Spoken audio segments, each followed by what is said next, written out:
ഇന്ന് നമ്മൾ ഒരുമിച്ച് പഠിക്കാനായി ആഗ്രഹിക്കുന്നത് marriage lasting life of love എന്ന വിഷയമാണ്. വിവാഹം സ്നേഹത്തിൻ്റെ ശാശ്വതമായ ജീവിതം എന്നതാണ് അതിൻ്റെ അർത്ഥം. വിവാഹം സ്നേഹത്തിൻ്റെ ശാശ്വതമായ ജീവിതം, marriage the lasting life of love. കർത്താവായ യേശു ഈ ലോകത്ത് ശുശ്രൂഷ അർപ്പിക്കാനായി വന്നതിന് ശേഷം ആദ്യമായിട്ട് യേശു അറ്റൻഡ് ചെയ്ത ഒരു പബ്ലിക് മിനിസ്ട്രി എന്നത് ഒരു വിവാഹത്തിലാണ്. ഏതായിരുന്നു ആ വിവാഹം? കാനാവിലെ കല്യാണം. അതിനർത്ഥം യേശു വിവാഹത്തിനും കുടുംബത്തിനും കുടുംബജീവിതത്തിനുള്ളിൽ ഉണ്ടാകേണ്ടുന്ന സ്നേഹത്തിനും വളരെ പ്രാധാന്യം നൽകി ആ പ്രാധാന്യം നഷ്ടപ്പെട്ടു പോകാതെ ഇരിക്കുന്നതിന് നമ്മളിലൂടെ ആഗ്രഹിക്കുന്നു എന്നതാണ്. ഓരോ കുടുംബങ്ങളെയും ദൈവം ഓരോ കുടുംബജീവിതമാക്കി മാറ്റിയത് ഒരു വിവാഹത്തിലൂടെയാണ്. അതിനാണ് നമ്മൾ വിവാഹ ശുശ്രൂഷയിലൂടെ, അതൊരു ഉടമ്പടി ബന്ധത്തിൽ ദൈവം നമ്മെ അല്ലെങ്കിൽ നമ്മളെ പല കുടുംബങ്ങളിൽ ദൈവം ആക്കിയിരിക്കുകയാണ്. ഈ കുടുംബത്തിനുള്ളിലുള്ള ബന്ധങ്ങളിൽ ഭാര്യാഭർത്തൃ ബന്ധമാണെങ്കിൽ ദൈവം അനുവദിച്ച കാലയളവുകൾ വരെ നിങ്ങൾക്കത് ജീവിക്കാനായി ദൈവം കൃപ നൽകിയിട്ടുണ്ടാകും. മക്കളോടുള്ള ബന്ധത്തിലാണെങ്കിൽ ദൈവം അനുവദിച്ച ജീവിത നാളുകൾ വരെ ആ മക്കളോടുള്ള ബന്ധം നിങ്ങൾക്കുണ്ടാകും. അതുകൊണ്ട് തന്നെ കുടുംബജീവിതത്തിനുള്ളിൽ, വിവാഹ ജീവിതത്തിനുള്ളിൽ ദൈവം അനുവദിച്ച നാളുകൾ, ദൈവം നൽകിയ നാളുകൾ, ദൈവം നൽകിയ സ്നേഹത്തിൽ വസിക്കണമെന്നതാണ് ദൈവം ആഗ്രഹിക്കുന്ന കാര്യം. ജീവിത പങ്കാളികൾ ദൈവം നൽകിയ ജീവിതത്തിലെ ചെറിയ ഒരു ലൈഫ് ടൈമിനുള്ളിൽ ലഭിക്കുന്ന സമയം, ചെറിയ കാലയളവിനുള്ളിൽ ദൈവത്തിൻ്റെ സ്നേഹത്തിൽ ചേർന്ന് വരണമെന്നതാണ് ദൈവം ആഗ്രഹിക്കുന്നത്. സ്നേഹത്തിൽ നിന്നാണ് നമ്മൾ ഇന്ന് ആരംഭിക്കുന്നത്. സ്നേഹത്തിന് ഒത്തിരി അർത്ഥങ്ങളുണ്ട്. സ്നേഹത്തിന് നൽകിയിട്ടുള്ള ഏറ്റവും പ്രധാനപ്പെട്ട അർത്ഥങ്ങൾ ഓരോന്നും ഓരോ പശ്ചാത്തലങ്ങളുമായി ബന്ധപ്പെട്ട് അതിങ്ങനെ മാറിക്കൊണ്ടിരിക്കും. ഓരോ കോണ്ടെക്സ്റ്റുമായി ബന്ധപ്പെട്ട് സ്നേഹത്തിൻ്റെ അർത്ഥങ്ങൾ മാറിക്കൊണ്ടിരിക്കും. നമ്മുടെ സ്നേഹം കുഞ്ഞുങ്ങളോടാണെങ്കിൽ ആ സ്നേഹത്തിനൊരു പേര് പറയും. എന്താണെന്നറിയാമോ? വാത്സല്യം എന്നാണ്. നമ്മുടെ സ്നേഹം കുഞ്ഞുങ്ങളോടാണെങ്കിൽ ആ സ്നേഹത്തിന് നമ്മൾ വിളിക്കുന്ന പേരാണ് വാത്സല്യം. എന്നാൽ ഇതേ വാത്സല്യമല്ല നമ്മൾ മുതിർന്ന ഒരാളോട് കാണിക്കുന്നത്. അപ്പോൾ കുഞ്ഞുങ്ങളോട് നമുക്ക് എപ്പോഴും ഉണ്ടാകേണ്ടത് വാത്സല്യം എന്ന സ്നേഹമാണ്. അപ്പോൾ എല്ലാ പാരൻസിനോടും ആദ്യമായി എനിക്ക് പറയാനുള്ളത്, ഒരു കുടുംബജീവിതത്തിനുള്ളിൽ ദൈവം നിങ്ങളെ ആക്കിയിട്ടുള്ളത് കുഞ്ഞുങ്ങളോട് എങ്ങനെ പെരുമാറാനാണ്? കുഞ്ഞുങ്ങളെ വാത്സല്യത്തോടെ സ്നേഹിക്കാനാണ്. കുഞ്ഞുങ്ങളെ നിങ്ങൾ വാത്സല്യം കാണിക്കണം. പല കുഞ്ഞുങ്ങളും പറയുന്നത് കുടുംബങ്ങൾക്കുള്ളിൽ പാരൻസിൽ നിന്ന് ആ ഒരു വാത്സല്യം അവർക്ക് കിട്ടുന്നില്ല എന്നതാണ്. കുടുംബങ്ങൾക്കുള്ളിൽ അപ്പനിൽ നിന്നും അമ്മയിൽ നിന്നും ആ ഒരു വാത്സല്യം കിട്ടാതെ വരുമ്പോഴാണ് വാത്സല്യം കിട്ടുന്ന ഇടങ്ങളിലേക്ക് കുഞ്ഞുങ്ങൾ മാറിപ്പോകുന്നത്. ഇന്നത്തെ കുടുംബങ്ങളിൽ ഒത്തിരി തിരക്കുകളുണ്ടാകും, ജീവിതങ്ങളിൽ ജോലിയുടെ ഭാരങ്ങളുണ്ടാകും. അതിനൊക്കെ ഇടയിൽ നമ്മുടെ മക്കളോട് വാത്സല്യത്തോടെ കർത്താവ് പറഞ്ഞ സ്നേഹം കാണിക്കാനായി നമുക്ക് സമയമുണ്ടാകണം. നിങ്ങൾക്ക് എത്ര തിരക്കുണ്ടെന്ന് നിങ്ങൾ പറഞ്ഞിട്ടും അതിനൊരു കാര്യവുമില്ല. ദൈവം പറയുന്നത് നിങ്ങളുടെ കുഞ്ഞുങ്ങളെ വാത്സല്യത്തോടെ സ്നേഹിക്കണം എന്നതാണ്. നിങ്ങൾ യേശുവിനെ നോക്കുക. യേശുവിന് തൻ്റെ ശുശ്രൂഷയുമായി ബന്ധപ്പെട്ട് വളരെ തിരക്കുകളുണ്ട്. ധാരാളം ജനങ്ങൾ യേശുവിൻ്റെ അരികിലേക്ക് വരുന്നുണ്ട്. ധാരാളം പേർ യേശുവിനെ കാണാനും വചനം കേൾക്കാനും ഒക്കെ വരുന്നുണ്ട്. പക്ഷേ യേശുവിൻ്റെ അരികിൽ വരുന്ന കുഞ്ഞുങ്ങളെ യേശു വാത്സല്യത്തോടെ സ്നേഹിക്കുകയാണ്. വാത്സല്യത്തോടെ അവരെ ചേർത്ത് വയ്ക്കുകയാണ്. എന്താണ് യേശു പറയാനായി ആഗ്രഹിക്കുന്നത്? എല്ലാ മക്കളോടും അപ്പനും അമ്മയും വാത്സല്യം കൊടുക്കേണ്ട സമയത്ത് അവരെ വാത്സല്യം കൊടുത്ത് വളർത്താനായി നമ്മൾ ശ്രദ്ധിക്കണം. അത് ഒരു കുടുംബജീവിതത്തിനുള്ളിൽ പാരൻ്റൽ റെസ്പോൺസിബിലിറ്റിയായി ദൈവം വച്ചിട്ടുള്ള കാര്യമാണ്. ആ വാത്സല്യം കുഞ്ഞുങ്ങൾക്ക് ചെറിയ പ്രായത്തിൽ കിട്ടിയിരിക്കണം. ഈ വാത്സല്യമാണ് കുഞ്ഞുങ്ങളുടെ ബ്രെയിൻ ഡെവലപ്മെൻറ്റിനും കുഞ്ഞുങ്ങളുടെ ജീവിത വളർച്ചയ്ക്കും ആ കുഞ്ഞ് അനുഗ്രഹിക്കപ്പെട്ട ഒരു പൈതലായി വളർന്നു വരാനും ഇടയാകുന്നത്. ഈ വാത്സല്യം പ്രകടിപ്പിക്കാനായിട്ട് ഒത്തിരി വഴികളുണ്ട്. നിങ്ങളുടെ കുഞ്ഞിനെ നിങ്ങളൊന്ന് തലോടുന്നത് അതിലേറ്റവും പ്രധാനപ്പെട്ട ഒരു കാര്യമാണ്. നിങ്ങളുടെ കുഞ്ഞിനെ ഒന്ന് തലോടുന്നത്, നിങ്ങളെ കുഞ്ഞിനോടൊപ്പം യാത്ര ചെയ്യുന്നത്, പ്രത്യേകിച്ച് കൊച്ചു കുഞ്ഞുങ്ങളെ അറിയാം, കൊച്ചു കുഞ്ഞുങ്ങളെ എടുക്കുന്നത്, ഇതെല്ലാം വാത്സല്യമാണ്. എന്നാൽ ഇത് ദൈവം ആഗ്രഹിക്കുന്നത് ഒരു സ്നേഹത്തിൻ്റെ വളർച്ചയായിട്ടാണ്. അപ്പോൾ ഈ വാത്സല്യം എവിടെ കുഞ്ഞുങ്ങൾക്ക് നഷ്ടപ്പെടുന്നുണ്ടോ അവിടെയെല്ലാം കുഞ്ഞുങ്ങൾക്ക് ലഭിക്കേണ്ടുന്ന സ്നേഹമാണ് നമ്മൾ നഷ്ടപ്പെടുത്തുന്നത് എന്ന് ഓർക്കണം. അപ്പോൾ ഞാൻ ഒന്നാമത് പറഞ്ഞത്, സ്നേഹത്തിന് കുടുംബത്തിനുള്ളിൽ പല റോളുകളുണ്ട്. അതിലൊന്നാമത്തെ റോള് കുഞ്ഞുങ്ങളോട് കാണിക്കേണ്ടുന്ന സ്നേഹത്തിൻ്റെ പേരാണ് വാത്സല്യം. ഏത് രീതിയിൽ നിങ്ങൾക്ക് വാത്സല്യം കാണിക്കാം, അത് ദൈവം ആഗ്രഹിച്ച രീതിയിലൂടെ ആകണമെന്ന് മാത്രമേ ഉള്ളൂ. രണ്ടാമത്, നമുക്ക് ധാരാളം സൗഹൃദങ്ങളുണ്ട്. നമ്മുടെ കുടുംബങ്ങൾക്കുള്ളിൽ ധാരാളം സൗഹൃദങ്ങളുണ്ട്. ഈ സൗഹൃദങ്ങൾ നമ്മൾ കാണിക്കുന്നത് ആരോടാണ്? നമ്മുടെ സമപ്രായക്കാരോടാണ്, നമ്മളുടെ സെയിം ഏജിലുള്ളവരോടാണ് നമ്മൾ സൗഹൃദം കാണിക്കുന്നത്. അതായത് നമ്മുടെ സമപ്രായക്കാരോട് കാണിക്കുന്ന സ്നേഹത്തിൻ്റെ പേരാണ് സൗഹൃദം. സമപ്രായക്കാരോട് നമ്മൾ വാത്സല്യം കാണിക്കുമോ? ഇല്ല. നിങ്ങളുടെ കൂട്ടുകാരോട് നമ്മൾ വാത്സല്യമാണോ കാണിക്കുന്നത്? അല്ല. അപ്പോൾ സമപ്രായക്കാരോട് കാണിക്കേണ്ട സ്നേഹത്തിൻ്റെ പേരാണ് ഏത്? വാത്സല്യം അല്ല, പകരം സൗഹൃദം. അപ്പോൾ ഓരോന്നിനും ഓരോ ഫേസ് ഉണ്ട്. അപ്പോൾ ദൈവം പറയുന്നത്, നിങ്ങളുടെ കുടുംബത്തിനുള്ളിൽ ദൈവം വച്ചിട്ടുള്ള സ്നേഹത്തിൻ്റെ ഒരു തലമാണ് സൗഹൃദം. സൗഹൃദം വയ്ക്കേണ്ടവരോട് ഏത് മാത്രമേ പാടുള്ളൂ? സൗഹൃദം മാത്രമേ പാടുള്ളൂ. അതാരോടായിരിക്കണം? സമപ്രായക്കാരോട് നമുക്കുണ്ടാകേണ്ടുന്ന സ്നേഹത്തിൻ്റെ പേരാണ് സൗഹൃദം. മൂന്നാമത്തെ കാര്യം, നമ്മുടെ പ്രായത്തിൽ കൂടിയവരുണ്ട്. നമ്മുടെ വീട്ടിൽ നമ്മളെക്കാളും പ്രായമുള്ളവരോടുണ്ട്. അവരെ നമ്മൾ എങ്ങനെയാണ് സ്നേഹിക്കേണ്ടത്? ഒരു കുടുംബത്തിൽ നമ്മേക്കാൾ പ്രായമുള്ളവരോട് നമ്മൾ കാണിക്കേണ്ട സ്നേഹത്തിൻ്റെ പേരാണ് ബഹുമാനം, അല്ലെങ്കിൽ റെസ്പെക്റ്റ്. നമ്മളെക്കാൾ പ്രായമുള്ളവരോട് കാണിക്കേണ്ട ഒരു കുടുംബത്തിലെ സ്നേഹത്തിൻ്റെ പേരാണ് ബഹുമാനം. കർത്താവ് പറയുന്ന ഒരു കാര്യമുണ്ടല്ലോ, നിങ്ങൾക്ക് നന്മയുണ്ടാകുവാൻ, നിങ്ങളുടെ കുടുംബത്തിൽ ഐശ്വര്യം ഉണ്ടാകുവാൻ, ദീർഘായുസ് ഉണ്ടാകുവാൻ നിങ്ങളുടെ അപ്പനെയും അമ്മയും ബഹുമാനിക്കണം. You should respect your parents എന്നതാണ്. അപ്പോൾ ദൈവം നമുക്ക് നൽകിയ വലിയൊരു കൃപയാണ് പാരൻ്റൽ റെസ്പോൺസിബിലിറ്റിയിൽ പാരൻസിനെ നമ്മൾ ബഹുമാനിക്കണം എന്ന് പറയുകയാണ്. പാരൻസിനെ നമ്മൾ എന്ത് ചെയ്യുക? ബഹുമാനിക്കുക. അപ്പോൾ അത് ഒരു കുടുംബത്തിനുള്ളിൽ സ്നേഹത്തിൻ്റെ മൂന്നാമത്തെ തലമാണ്. അപ്പം ഞാൻ 3 കാര്യങ്ങൾ പറഞ്ഞു. എങ്ങനെയാണ് ഒരു കുടുംബത്തിനുള്ളിൽ നമ്മൾ ശാശ്വതമായ ലാസ്റ്റിംഗ് ലൈഫ് ഓഫ് ലവ് എങ്ങനെയാണ് ഡെവലപ്പ് ചെയ്യുന്നത്? ഒന്ന് തുടങ്ങുന്നത് കുഞ്ഞിലാണ്. കുഞ്ഞിനോടുള്ള സ്നേഹം എങ്ങനെയുള്ള സ്നേഹമായിരിക്കണം? വാത്സല്യത്തിൻ്റെ സ്നേഹമായിരിക്കണം. നിങ്ങളുടെ സമപ്രായക്കാരോട് നിങ്ങൾക്ക് തോന്നുന്ന സ്നേഹം സൗഹൃദത്തിലൂടെ മാത്രമായിരിക്കണം. മൂന്നാമത്, നമ്മുടെ വീട്ടിൽ നമ്മളോടുള്ള ബന്ധത്തിൽ പ്രായമേറിയവരോടുള്ള സ്നേഹം എങ്ങനെയാകണം? ബഹുമാനത്തിൻ്റെ അർത്ഥത്തിലായിരിക്കണം. പിന്നെ നമുക്ക് ചില സാധനങ്ങളോട് നമുക്ക് ഒരു സ്നേഹം കാണും. ചിലപ്പോൾ നമുക്ക് വസ്ത്രത്തോട് എന്ത് കാണും? ഒരു സ്നേഹം കാണും. നമ്മൾ വസിക്കുന്ന സ്ഥലത്തോടൊരു സ്നേഹം കാണും. നമ്മുടെ ഭക്ഷണത്തോട് ഒരു സ്നേഹം കാണും. നമ്മുടെ വാഹനങ്ങളോടൊരു സ്നേഹം കാണും. അങ്ങനെ ഈ മെറ്റീരിയൽ തിങ്സ്, അതിനോട് നമുക്കുള്ള ഒരു സ്നേഹമുണ്ട്. വസ്തുവകകളോട് നമുക്കുള്ള സ്നേഹം. ഈ സ്നേഹത്തിന് എന്താണ് പേരെന്നറിയാമോ? ഈ സ്നേഹത്തിൻ്റെ പേരാണ്, നിങ്ങൾക്കൊരു ഡ്രസ്സുണ്ട്. നിങ്ങൾ ഡ്രസ്സിനെ എന്ത് പറയും? ഈ ഡ്രസ്സ് എനിക്ക് ഇഷ്ടമാണെന്ന് പറയും. ഈ വീട് എനിക്ക് ഇഷ്ടമാണെന്ന് പറയും. ഈ ഭക്ഷണം എനിക്ക് ഇഷ്ടമാണെന്ന് പറയും. അപ്പോൾ ഓരോന്നും നമ്മളത് കാറ്റഗറൈസ് ചെയ്തിട്ട് വേണം സ്നേഹിക്കാനായി. അപ്പോൾ നമുക്കുള്ള ഈ മെറ്റീരിയൽ തിങ്സിനോടെല്ലാം നമുക്കുണ്ടാകേണ്ടത് വാത്സല്യമല്ല, സൗഹൃദമല്ല, ബഹുമാനമല്ല, പകരം എന്താണ്? ഇഷ്ടമാണ്. ഭക്ഷണം തന്നു, എങ്ങനെ കഴിക്കണം? ഇഷ്ടത്തോടെ കഴിക്കണം. ഒരു ഡ്രസ്സ് കിട്ടി, എങ്ങനെ ഇടണം? ഇഷ്ടത്തോടെ ഇടണം. നിങ്ങൾക്കൊരു വീടുണ്ട്, ആ വീട്ടിൽ എങ്ങനെ വസിക്കണം? ദൈവമാണ് ആ ഭവനം തന്നത്, ഇഷ്ടത്തോടെ അതിൽ വസിക്കണം. നിങ്ങൾക്ക് ദൈവം എന്തെങ്കിലും ഒരു സമ്മാനം തന്നു, ആരെങ്കിലും ഒരു സമ്മാനം തന്നു, ഇഷ്ടത്തോടെ എന്ത് ചെയ്യണം? അതിനെ സ്വീകരിക്കണം. അങ്ങനെ ജീവനില്ലാത്തതിനെയെല്ലാം എങ്ങനെയാണ് സ്നേഹിക്കേണ്ടത്? ഒരു ഇഷ്ടത്തോടെയാണ്. അതായത് ജീവനില്ലാത്ത മെറ്റീരിയൽ തിങ്സിനെയെല്ലാം നമ്മൾ എങ്ങനെയാണ് സ്നേഹിക്കേണ്ടത്? ഇഷ്ടം എന്ന അർത്ഥത്തിലൂടെയാണ് സ്നേഹിക്കേണ്ടത്. മറ്റൊന്ന്, നമുക്ക് വ്യക്തികളോടുള്ള സ്നേഹത്തിലേക്ക് നമ്മൾ ഇതുവരെ ഇനി വരികയാണ്.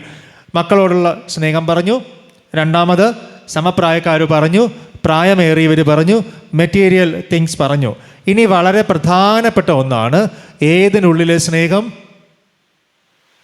ഫാമിലി ലൈഫിനുള്ളിലെ സ്നേഹം. അപ്പം ഞാൻ ഇത്രയും പറഞ്ഞത് ഫാമിലിക്ക് പുറത്തുള്ള കാര്യങ്ങളാണ്. ഫാമിലിയെ എക്സ്റ്റേണലി അഫക്റ്റ് ചെയ്യുന്ന കാര്യങ്ങളാണ് പറയുന്നത്. ഇനി ഒരു കുടുംബജീവിതം, ഈ കുടുംബജീവിതത്തിനകത്ത് ആരൊക്കെ വരും? അപ്പനും അമ്മയും, മക്കൾ, ദൈവം നൽകിയാൽ മക്കൾ. അപ്പോൾ അപ്പനും അമ്മയും മക്കളും ഉൾപ്പെട്ടതാണ് ഒരു കുടുംബം. ഈ കുടുംബത്തിനകത്താണ് സത്യത്തിൽ നമുക്ക് എന്തുണ്ടാകേണ്ടത്? യഥാർത്ഥ സ്നേഹം ഉണ്ടാകേണ്ടത്. അപ്പോൾ സ്നേഹം എന്നത് നമുക്ക് യഥാർത്ഥത്തിൽ സ്നേഹമെന്ന വാക്ക് ഉണ്ടാകേണ്ടത് എവിടെയാണ്? കുടുംബത്തിൽ ഉള്ളിലാണ്. ഈ കുടുംബത്തിനുള്ളിൽ സ്നേഹം ഉണ്ടാകണമെന്നുണ്ട് എങ്കിൽ നമുക്ക് റോബർട്ട് സ്റ്റെയിൻബർഗ് എന്ന് പറഞ്ഞൊരു മനുഷ്യനുണ്ട്. അദ്ദേഹം 1985 ഒരു പുസ്തകം എഴുതി. അദ്ദേഹത്തിൻ്റെ പുസ്തകത്തിനുള്ളിൽ അദ്ദേഹം പറയുന്ന അതിപ്രധാനമായ ഒരു കാര്യമുണ്ട്. The triangular theory of love. Triangle അറിയാമല്ലോ, ത്രികോണം. ഇത് മൂന്നും ഇങ്ങനെ കണക്റ്റഡ് ആണ്. അതായത് നമുക്ക് വേണമെങ്കിൽ ഒരു പരിശുദ്ധ തൃത്വം എന്ന് പറയാം. അങ്ങനെ ഒരു സ്നേഹമാണ് നമ്മുടെ കുടുംബത്തിനുള്ളിൽ ദൈവം വച്ചിട്ടുള്ളത്. ഈ സ്നേഹത്തിനുള്ളിൽ 3 വാക്കുകളുണ്ട്. ഒന്നാമത്തെ വാക്ക് ഇൻറ്റിമസി. എന്താണ്? നല്ലൊരു ഇൻറ്റിമസി ഉണ്ടാകണം. രണ്ടാമത്തെ സൈഡ് എന്ന് പറയുന്നത് ഒരു പാഷൻ ഉണ്ടാകണം, ഒരു നല്ലൊരു പാഷൻ, ഒരു ആഗ്രഹം ഉണ്ടാകണം. മൂന്നാമത്തത് വാക്കെന്ന് പറയുന്നത് കമ്മിറ്റ്മെൻറ്റ്. അപ്പോൾ കുടുംബജീവിതത്തിനുള്ളിലെ ഈ 3 വശങ്ങൾക്കുള്ളിൽ ദൈവം വച്ചിട്ടുള്ള സ്നേഹത്തിന് 3 വാക്കുകൾ കൊണ്ടാണ് നിർവചിക്കപ്പെടുന്നത്. അതിലൊന്നാമത്തത് ഇൻറ്റിമസി, രണ്ടാമത്തത് പാഷൻ, മൂന്നാമത്തത് കമ്മിറ്റ്മെൻറ്റ്. ഈ 3 വാക്കുകളുമാണ് കുടുംബജീവിതത്തിനുള്ളിൽ സ്നേഹത്തെ നിലനിർത്തുന്നത്. കുടുംബജീവിതത്തിനുള്ളിൽ ജീവിത പങ്കാളികളും മക്കളും തമ്മിൽ എന്തുണ്ടാകണം? ഇൻറ്റിമസി ഉണ്ടാകണം, ജീവിക്കാനുള്ള ഒരു പാഷൻ ഉണ്ടാകണം, ഒരു ആഗ്രഹം ഉണ്ടാകണം, ഒരു കമ്മിറ്റ്മെൻ്റ് ഉണ്ടാകണം. ഇത് 3ഉം വർക്കൗട്ട് ചെയ്ത് കഴിഞ്ഞാൽ ആ കുടുംബം ഭയങ്കര സ്നേഹമുള്ള കുടുംബമായിരിക്കും. ഏത് 3 വർക്ക് ചെയ്താൽ? ഇൻറ്റിമസിയും പാഷനും കമ്മിറ്റ്മെൻറ്റും ഉണ്ടെങ്കിൽ ആ കുടുംബത്തിൽ ഭയങ്കര സ്നേഹം ഉണ്ടായിരിക്കും. എന്നാൽ ഇനി ഓരോന്നായിട്ട് ഞാൻ പറഞ്ഞു തരാം. ഇൻറ്റിമസിയും പാഷനും മാത്രം ഉണ്ടെങ്കിൽ ആ കുടുംബത്തിലുള്ളത് സ്നേഹമല്ല, പ്രണയമായിരിക്കും. മനസ്സിലായോ? 2 പേര് തമ്മിൽ, ഒരു കുടുംബത്തിൽ ഭാര്യയും ഭർത്താവും ഉണ്ട്. ഭാര്യയും ഭർത്താവും തമ്മിൽ ഒരു ഇൻറ്റിമസിയേ ഉള്ളൂ, ഒരു പാഷനേ ഉള്ളൂ. ഏതില്ല? കമ്മിറ്റ്മെൻ്റ് ഇല്ല. ഏതൊക്കെയുണ്ട്? ഇൻറ്റിമസിയുണ്ട്, പാഷനും ഉണ്ട്. എങ്കിൽ അവർ തമ്മിലുള്ളത് യഥാർത്ഥ സ്നേഹമല്ല. അതിന് പറയുന്ന പേര് പ്രണയം എന്നതാണ്. പക്ഷെ നമുക്കത് ക്രോസ് ചെയ്യണം. നമുക്ക് എങ്ങോട്ട് എത്തിയേ പറ്റത്തുള്ളൂ? യഥാർത്ഥ സ്നേഹത്തിലേക്ക് എത്തണമെന്നുണ്ടെങ്കിൽ അതിൻ്റെ കൂടെ കമ്മിറ്റ്മെൻറ്റ് കൂടെ വേണം. ഇനി മറ്റൊന്നെന്ന് പറയുന്നത് ഇൻറ്റിമസി ഇല്ല, പകരം ഏതൊക്കെയുണ്ട്? പാഷനും ഉണ്ട്, കമ്മിറ്റ്മെൻറ്റും ഉണ്ട്. എന്തുണ്ട്? നല്ലൊരു ആഗ്രഹമുണ്ട്, അങ്ങോട്ടും ഇങ്ങോട്ടും ഒരു കമ്മിറ്റ്മെൻറ്റും ഉണ്ട്. ഇതിന് പറയുന്ന പേരാണ് ഇൻഫാക്ച്വേഷൻ എന്ന് പറയും. ചില സിനിമയിലൊക്കെ നിങ്ങൾ കേൾക്കും, ഒരാളെ കാണുമ്പോൾ നമുക്ക് എന്ത് തോന്നുന്നു പറയും? ഇൻഫാക്ച്വേഷൻ തോന്നി എന്ന് പറയും. എന്താണ് അതിൻ്റെ അർത്ഥം? ഉള്ളിൽ പ്രത്യേകിച്ചൊന്നുമില്ല, എന്നാലും ശരീരത്തോട് തോന്നുന്ന ഒരു സ്നേഹം. അതിന് പറയുന്ന പേരാണ് പാഷനും കമ്മിറ്റ്മെൻറ്റും മാത്രമേ ഒരു വ്യക്തിയോടുണ്ടെങ്കിൽ നമുക്ക് അങ്ങനെ ഒരു സ്നേഹം മാത്രമായിരിക്കും ഉള്ളത്. അപ്പോൾ ഇത് 2 നമ്മൾ ശ്രദ്ധിക്കുക. ഇനി നമുക്ക് ഇൻറ്റിമസി മാത്രമേ ഉള്ളൂ. ഇൻറ്റിമസി മാത്രമേ ഉള്ളൂ. നിങ്ങൾക്ക് നിങ്ങളുടെ ഭാര്യയോട് ഒരു ഇൻറ്റിമസി മാത്രമേ ഉള്ളൂ. ഏതില്ല? പാഷനും ഇല്ല, കമ്മിറ്റ്മെൻറ്റും ഇല്ല. എങ്കിൽ എന്തായിരിക്കും അത്? ഒരാളോട്, ഒരു സാധാരണ തോന്നുന്ന സമപ്രായക്കാരായ ഒരാളോട് തോന്നുന്ന സ്നേഹമായിരിക്കും അവിടെ ഉണ്ടാകുന്നത്. അതെന്തായിട്ട് മാത്രം ചുരുങ്ങും? സൗഹൃദം മാത്രമായിട്ട് ചുരുങ്ങും. മനസ്സിലായോ? അത് സൗഹൃദം മാത്രമായിട്ട് ചുരുങ്ങും. ഞാനീ പറഞ്ഞത് വെച്ച് നിങ്ങളൊന്ന് അനലൈസ് ചെയ്ത് നോക്കണം. ചില കുടുംബങ്ങളിൽ ജീവിത പങ്കാളികൾ തമ്മിൽ എന്ത് മാത്രമേ ഉള്ളൂ? കേവലം സൗഹൃദങ്ങൾ മാത്രമേ ഉള്ളൂ. ചില കുടുംബങ്ങളിൽ ഞാനീ പറഞ്ഞതുപോലെ ജസ്റ്റ് ഒരു ഇൻഫാക്ച്വേഷൻ മാത്രമേ ഉള്ളൂ. ചില കുടുംബങ്ങളിൽ ഞാൻ ഓർമ്മിപ്പിച്ചതുപോലെ കുടുംബങ്ങൾക്കുള്ളിൽ ജസ്റ്റ് ഒരു പ്രണയം മാത്രമേ ഉള്ളൂ. പക്ഷേ ഇത് 3ഉം ചേർന്ന് വരുന്ന ഒരു കുടുംബം യഥാർത്ഥ ദൈവസ്നേഹത്തിൽ വളരും. ഏതൊക്കെ ചേർന്ന് വരുന്ന കുടുംബമാണ്? ഈ 3 വാക്കുകൾ ഒരു കുടുംബത്തിനുള്ളിൽ ഉണ്ട് എങ്കിൽ ആ കുടുംബം യഥാർത്ഥ സ്നേഹമുള്ള കുടുംബമാണ്. ജീവിത പങ്കാളികൾ തമ്മിലും മക്കൾ തമ്മിലും ഉണ്ടാകേണ്ട 3 കാര്യങ്ങൾ നിങ്ങൾ ഒരിക്കലും മറന്നു പോകരുത്. എന്ത് വേണം? ഇൻറ്റിമസി ഉണ്ടാകണം. ഇൻറ്റിമസി എന്ന് ആരെന്ത് പറഞ്ഞാലും ആ ഭാര്യയും ഭർത്താവും അപ്പനും മക്കളും തമ്മിലുള്ള ബോണ്ടിങ്ങിനെ എന്ത് ചെയ്യാൻ പറ്റില്ല? തകർക്കാൻ പറ്റില്ല. ആരെങ്കിലും എന്ത് ആരോപണങ്ങൾ പറഞ്ഞു, അപ്പനെക്കുറിച്ചൊരു ആരോപണം പറഞ്ഞു, അമ്മയെക്കുറിച്ചൊരു ആരോപണം പറഞ്ഞു, മക്കളെക്കുറിച്ചൊരു ആരോപണം പറഞ്ഞു, പക്ഷെ നല്ല ഇൻറ്റിമസിയുള്ള ഒരു ഫാമിലി ആണെങ്കിൽ അവർ ഒരുമിച്ച് നിന്ന് ആ പ്രശ്നത്തെ എന്ത് ചെയ്യും? നേരിടും. ആ അമ്മയും തള്ളി പറയില്ല, അമ്മയെ അപ്പനും തള്ളി പറയില്ല, കുഞ്ഞുങ്ങളെ അപ്പനും അമ്മയും തള്ളി പറയില്ല, മക്കൾ അപ്പനെയും അമ്മയും തള്ളി പറയില്ല. ആ ഒരു ഇൻറ്റിമസി എന്തുണ്ടാകണം? നമ്മുടെ കുടുംബത്തിനുള്ളിൽ ഉണ്ടാകണം. ആ ഇൻറ്റിമസിയിലാണ് ഓരോ ഫാമിലിയും ഡെവലപ്പ് ചെയ്തിട്ടുള്ളത്. നമുക്കറിയാമല്ലോ, ആദ്യത്തെ ഫാമിലി ജനറേറ്റ് ചെയ്യുന്നത് എവിടെയാണ്? ഏദൻ തോട്ടത്തിലാണ്. നമ്മൾ വായിക്കുന്നു, പുരുഷൻ ഏകനായിരിക്കുന്നത് നന്നല്ല എന്ന് ദൈവം മനസ്സിലാക്കിയിട്ട് ഒരു ജീവിത പങ്കാളിയെ കൊടുത്തു. ജീവിത പങ്കാളിയുമായി ബന്ധപ്പെട്ട് ഒരുമിച്ച് ആദാമും ഹവ്വയും ജീവിച്ചു. 2 മക്കൾ അവർക്ക് ആദ്യം ഉണ്ടായി. ആരൊക്കെയാണ്? കയീനും ഹാബേലും. എന്നാൽ ആ ഫാമിലിക്കുള്ളിൽ ഒരു ക്ലാഷ് ഉണ്ടായി. അവിടെ ഇൻറ്റിമസി നഷ്ടപ്പെട്ടോ? ചെറിയ പരിഭവങ്ങളൊക്കെ വന്നു. പക്ഷേ ഒരിക്കലും ആദാമും ഹവ്വയും തമ്മിൽ എന്ത് ചെയ്തിട്ടില്ല? പിരിഞ്ഞു പോയിട്ടില്ല. അവർക്ക് തമ്മിൽ ഇപ്പോഴും എന്തുണ്ട്? ഇൻറ്റിമസി ഉണ്ട്. ആ തോട്ടത്തിൽ നിന്ന് പുറത്താക്കിയപ്പോഴും രണ്ടുപേരും എങ്ങനെ തന്നെയാണ്? ആ ഒരു ഇൻറ്റിമേറ്റ് റിലേഷനിൽ തന്നെയാണ്. അവർ വിട്ടുപോയിട്ടില്ല. വസ്ത്രം മാറി ഉടുക്കേണ്ടി വരുന്നു. തുണികൾ അങ്ങനെ തോലുകൊണ്ട് വസ്ത്രം ഉടുക്കേണ്ട ഒരു സാഹചര്യം വരുന്നു. അങ്ങനെ വരുമ്പോൾ അതിലും അവർ ആ ഒരു ഇൻറ്റിമേറ്റ് റിലേഷൻ എന്ത് ചെയ്യുകയാണ്? സൂക്ഷിക്കുകയാണ്. മക്കളെക്കുറിച്ചുള്ള പ്രശ്നങ്ങൾ വരുന്നു. അവിടെയും അപ്പനും അമ്മയും എങ്ങനെ നിൽക്കുകയാണ്? ഇൻറ്റിമേറ്റ് റിലേഷനിൽ നിൽക്കുകയാണ്. അതുകൊണ്ടാണ് ദൈവം പറയുന്നത്, ദൈവം യോജിപ്പിച്ചതാണ് ഓരോ ഫാമിലിയും, ഓരോ കുടുംബവും. അവിടെ ഒരു ഇൻറ്റിമേറ്റ് റിലേഷൻഷിപ്പ് ഓഫ് ലവ് നിങ്ങളെപ്പോഴും മെയിൻറ്റെയിൻ ചെയ്യണം. തെറ്റുകൾ വരാം, കുടുംബങ്ങൾക്കുള്ളിൽ പ്രശ്നങ്ങൾ വരാം, കുടുംബജീവിതത്തിനുള്ളിൽ ആകുലതകൾ വരാം. പക്ഷേ ഒരിക്കലും അപ്പനെയും അമ്മ തള്ളിപ്പറയരുത്, അമ്മയെ ആര് തള്ളിപ്പറയരുത്? അപ്പനും തള്ളിപ്പറയരുത്. ഞാൻ ചില കുടുംബങ്ങളിലൊക്കെ കേൾക്കുന്ന ഒരു വാചകമാണ്, ദേഷ്യം വരുമ്പോൾ ഭാര്യ അല്ലെങ്കിൽ ഭർത്താവ് പരസ്പരം പറഞ്ഞ് ഞാൻ കേട്ടിട്ടുണ്ട്, ഇങ്ങനെ ഒന്ന് ചത്തു കഴിഞ്ഞിരുന്നെങ്കിൽ രക്ഷപ്പെട്ടു, നിങ്ങൾ പോയി ഒന്ന് ചാവെന്ന് പറയുന്ന ഈ മലയാളത്തിൽ ഇങ്ങനെ വെറുതെ പറയും. പക്ഷേ ഇത് പറഞ്ഞിട്ട് സത്യത്തിൽ ചാകണമെന്ന് ആഗ്രഹിച്ചാണോ പറയുന്നത്? ആണോ? അല്ല. നമ്മൾ ആ ഒരു വേഗത്തിലങ്ങ് പറഞ്ഞു പോവുകയാണ്. എന്നാൽ കുറച്ച് കഴിയുമ്പോൾ ഇവർ തന്നെയായിരിക്കും ഏറ്റവും സ്നേഹത്തോടു കൂടി എന്ത് ചെയ്യുന്നത്? ഒരുമിച്ച് പോകുന്നത്. എങ്കിൽ എനിക്ക് അവിടെ ഒരു കാര്യം ഓർമ്മിപ്പിക്കാനായിട്ടുള്ളത്, നമ്മൾ ഒരിക്കലും നമ്മുടെ ജീവിത പങ്കാളിക്ക് മുറിവേൽക്കുന്ന രീതിയിലുള്ള ഒരു വാക്കും തമാശയ്ക്ക് പോലും പറയാനായി ശ്രമിക്കരുത്. മനസ്സിലായോ? തമാശയ്ക്ക് പോലും പറയാനായി ശ്രമിക്കരുത്. ചില കുടുംബങ്ങളിൽ നമ്മൾ കാണുന്ന ഒരു കാര്യം, എപ്പോഴും അങ്ങോട്ടും ഇങ്ങോട്ടും കുറ്റം പറയുന്ന ഒരു പ്രവണത കണ്ടുവരാറുണ്ട്.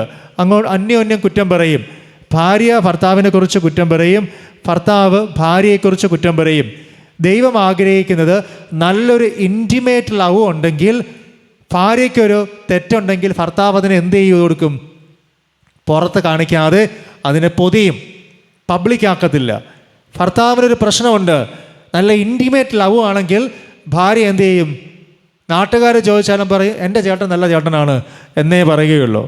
മനസ്സിലായോ? നമ്മൾ അതിനെ പൊതിഞ്ഞു കൊടുക്കും, അതിനെ പൊതിഞ്ഞ് നിർത്തും. ഇതാണ് ഇൻറ്റിമേറ്റ് ലവ് എന്ന് പറയുന്നത്.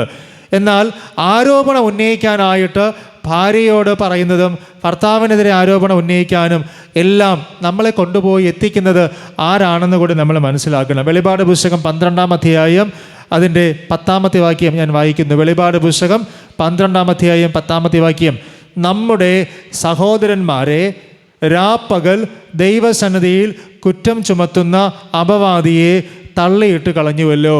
അപ്പോൾ നമ്മുടെ സഹോദരന്മാരെ എന്ന് പറഞ്ഞാൽ നമുക്ക് പ്രിയപ്പെട്ടവരെ കുറിച്ച് എപ്പോഴും ദൈവസന്നിധിയിൽ രാപ്പകലില്ലാതെ കുറ്റം ചുമത്തുന്ന ഒരു അപവാദിയുണ്ട്. ആരാണത്? ലോകത്തിൻ്റെ ശത്രുവായ പിശാചാണ്. അപ്പോൾ ഈ പൈശാചികമായ ഒരു അറ്റാക്ക് ഒരു ഫാമിലിയിൽ വന്നു കഴിഞ്ഞാൽ എപ്പോഴും നമുക്ക് മറ്റുള്ളവരെക്കുറിച്ച് എന്തു പറയാൻ തോന്നും? കുറ്റം പറയാനായിട്ട് തോന്നും. അത് മാനുഷികമായിട്ട് നമുക്ക് വരുന്നുണ്ടെങ്കിലും അതിനൊരു സ്പിരിച്വൽ റീസൺ ഉണ്ട് എന്ന് നമ്മൾ മനസ്സിലാക്കണം. നമ്മുടെ ജീവിത പങ്കാളിയിൽ ഏതെങ്കിലുമൊക്കെ കുറവുകൾ ഉണ്ടായിരിക്കാം, ഏതെങ്കിലുമൊക്കെ തെറ്റുകൾ ഉണ്ടായിരിക്കാം. പക്ഷേ നിങ്ങൾ ഒരിക്കലും അതിനെക്കുറിച്ച് പറഞ്ഞ് എപ്പോഴും ആ വ്യക്തിയെക്കുറിച്ച് കുറ്റം പറയുന്ന ഒരു ശീലം നമുക്കുണ്ടാകാനായിട്ട് പാടില്ല. അതിനെ കുറ്റം പറയുന്നൊരു ശീലം ഉണ്ടായിക്കഴിഞ്ഞാൽ നമുക്കത് എങ്ങനെ അവസാനിപ്പിക്കാം? കുറ്റം പറഞ്ഞു, പക്ഷെ നമുക്ക് എന്ത് ചെയ്തേ പറ്റത്തുള്ളൂ? അവസാനിപ്പിച്ചേ പറ്റത്തുള്ളൂ. ചിലർ മക്കളെക്കുറിച്ച് കുറ്റം പറയും, ജീവിത പങ്കാളിയെക്കുറിച്ച് കുറ്റം പറയില്ല, മക്കളെക്കുറിച്ച് കുറ്റം പറയും. സിമ്പിളായിട്ട് പറഞ്ഞാൽ, നിൻ്റെ കാലെന്ന് കണ്ടോ, ഇത്രയും മാത്രമേ പറയുള്ളൂ. മനസ്സിലായോ? നിൻ്റെ കാലെന്ന് കണ്ടോ, ബാക്കി നമ്മൾ എന്ത് ചെയ്തോളണം? പൂരിപ്പിച്ചോളണം. ചിലർ പറയും നീ എന്ന് ഈ വീട്ടിൽ വന്നോ, ബാക്കി നമ്മൾ പൂരിപ്പിച്ചോളണം. അപ്പം ഇങ്ങനെ മക്കളെക്കുറിച്ച് എന്ത് പറയുന്നവരുണ്ട്? ചില സങ്കടങ്ങൾ വരുമ്പോൾ പറഞ്ഞു പോകുന്നവരുണ്ട്. എനിക്ക് പറയാനായിട്ടുള്ളത്, ഒരു കാരണവശാലും തമാശയ്ക്ക് പോലും എത്ര സങ്കടം വന്നാലും മക്കളെക്കുറിച്ച് അങ്ങനെ ഒന്നും എന്ത് ചെയ്യാൻ പാടില്ല, പറയാനായിട്ട് പാടില്ല. ആരാണ് നമ്മളെ കൊണ്ടിത് പറയിപ്പിക്കുന്നത്? മനസ്സിലാക്കിക്കൊള്ളാം. കുറ്റം പറയുന്ന ആരാണ്? ഓർക്ക് നമ്മുടെ വീട്ടിൽ ദൈവം കൊണ്ടുവന്ന ഒരു മരുമകനോ മരുമകളോ ഉണ്ട്. അവിടെയും നമ്മൾ പറയും നീ എന്ന് ഇവിടെ കാലെടുത്ത് കുത്തിയോ, ബാക്കി നമ്മൾ ഫില്ല് ചെയ്തോളണം.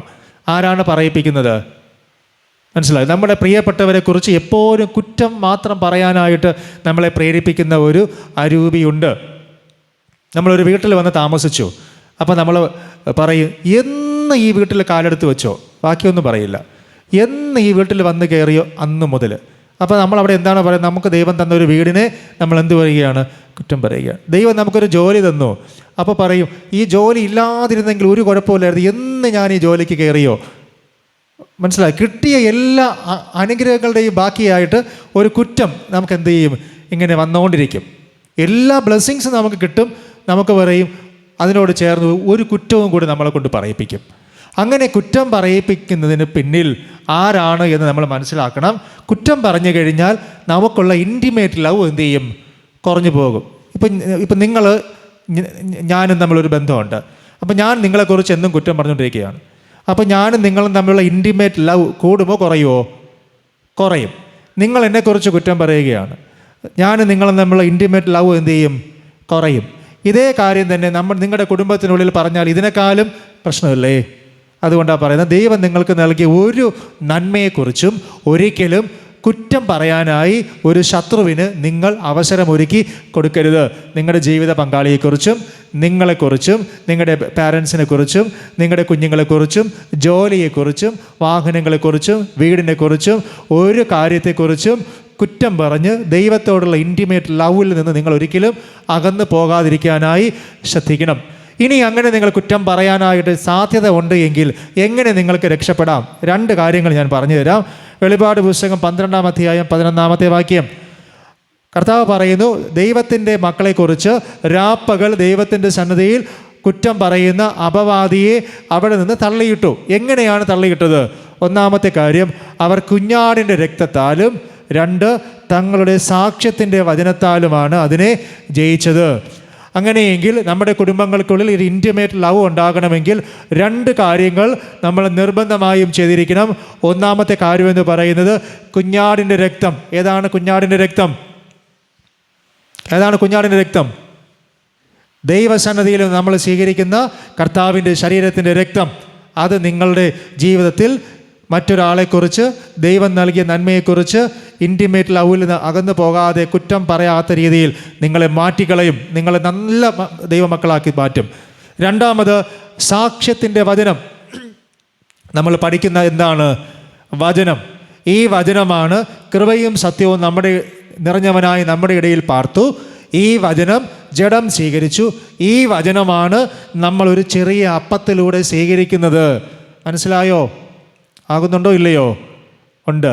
അങ്ങനെയെങ്കിൽ നിങ്ങൾ പറ, ഒരു കുടുംബജീവിതത്തിനുള്ളിൽ ഒരു ഇൻറ്റിമേറ്റ് ലവ് ദൈവവുമായുള്ള ബന്ധത്തിൽ ഡെവലപ്പ് ചെയ്യണമെന്നുണ്ടെങ്കിൽ ഏത് കാര്യത്തിലൂടെയാണ് ദൈവം അത് ചെയ്തു തരുന്നത്? വിശുദ്ധ കുർബാനയിലൂടെയാണ്. അതാ പറയുന്നത്, കർത്താവ് നമ്മോട് പറയുന്നത് കുഞ്ഞാടിൻ്റെ രക്തത്തിലൂടെയും കുഞ്ഞാട് നമുക്ക് വേണ്ടി അറുക്കപ്പെട്ട ശരീരമാകുന്ന അപ്പത്തിലൂടെയും നിങ്ങൾ വിശ്വസിച്ച് കഴിഞ്ഞാൽ നിങ്ങൾക്കെതിരെ അപവാദം പറയുന്ന, നിങ്ങളുടെ കുടുംബത്തിനുള്ളിൽ ഇൻറ്റിമേറ്റ് ലവിനെ നശിപ്പിച്ച് കളയുന്ന ശത്രുവിനെ നിങ്ങൾക്ക് തോൽപ്പിക്കാനായി സാധിക്കും. അതുകൊണ്ടാണ് കർത്തൃമേശ വളരെ പ്രധാനപ്പെട്ടതാണെന്ന് പറയുന്നതിനുള്ള കാരണം. മറ്റൊരു മരുന്നും ഇതിനില്ല. മറ്റൊരു മരുന്നുകൊണ്ടും നമുക്ക് കുറ്റം പറയുന്ന ആ ഒരു പൈശാചിക അരൂപിയെ നീക്കിക്കളയാനായിട്ട് സാധിക്കില്ല. അതിന് ദൈവം വച്ചിട്ടുള്ള ഏറ്റവും വലിയ മറുമരുന്നാണ് 1 കുഞ്ഞാടിൻ്റെ രക്തം, 2-ാമത് വചനം ജഡമായി തീർന്ന ജീവൻ്റെ അപ്പമായ ക്രിസ്തു.